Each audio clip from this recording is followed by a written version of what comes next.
President Donald Trump has been adamant about protecting the US's intellectual property from other countries as a matter of national economic security.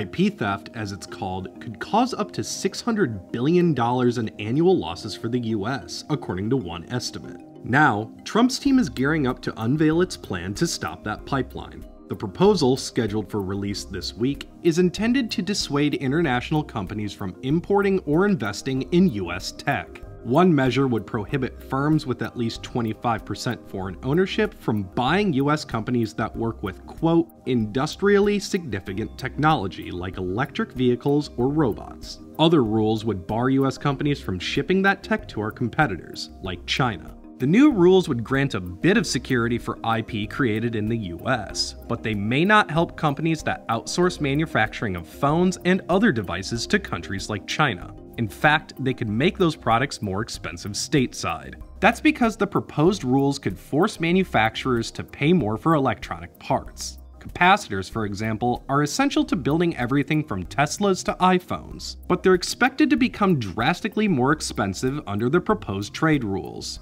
It's likely those costs will be passed on to the consumer. Major tech companies are already lobbying for exemptions to help keep prices low.